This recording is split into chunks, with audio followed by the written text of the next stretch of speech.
ভয়াবহ দুঃশাসন দেশে যে দাসত্বের পরিবেশ সৃষ্টি করেছে তা থেকে পরিত্রাণ পেতে জাতিকে ঐক্যবদ্ধভাবে রাজপথে নামার আহ্বান জানিয়েছেন বিএনপি মহাসচিব মির্জা ফখরুল ইসলাম আলমগীর।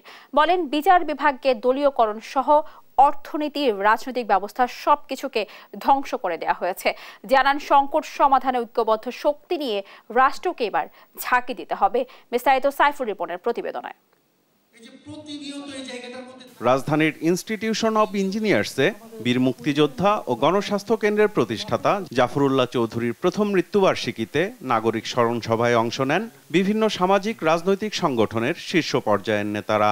বক্তারা দাবি করেন, জাফরুল্লাহ চৌধুরী শুধু একজন মুক্তিযোদ্ধাই নন, নিজেই মুক্তিযুদ্ধের চেতনা। জাফরুল্লাহ ভাই হচ্ছে মুক্তিযুদ্ধের চেতনা। মুক্তিযুদ্ধের সঠিক চেতনা কি, এটা জাফরুল্লাহ ভাইকে দেখে বুঝতে হবে।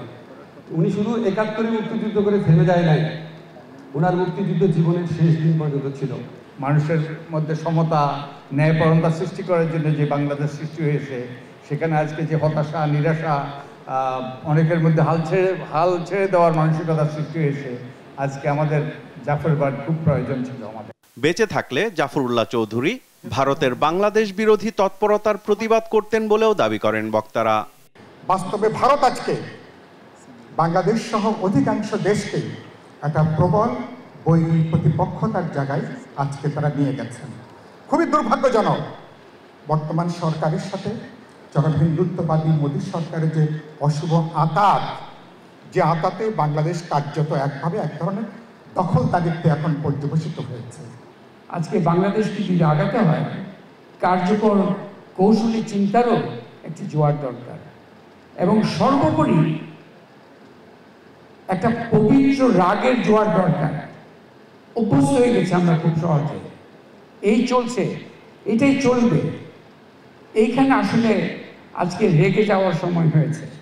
বিএনপি মহাসচিব মির্জা ফখরুল ইসলাম আলমগীর বলেন, জাফরুল্লাহ চৌধুরীর অপূর্ণ আকাঙ্ক্ষাকে বাস্তবে রূপ দিতে ঐক্যবদ্ধ হয়ে রাজপথে নামতে হবে পুরো জাতিকে। কে কি বললো সে দেখার দরকার নেই, আসুন আমরা সবাই ঐক্যবদ্ধ হয়ে আজকে এই ভয়াবহ দুঃশাসন যে আমাদের সমস্ত ভালো অর্জনগুলোকে কেড়ে নিয়েছে, আমাদেরকে পঙ্গু করে ফেলছে প্রতি মুহূর্তে, আমাদেরকে পুরোপুরি একটা দাসে পরিণত করছে। সেইখান থেকে বেরিয়ে আসতে হবে, আমাদেরকে ঐক্যবদ্ধ হতে হবে, এর কোনো বিকল্প নেই।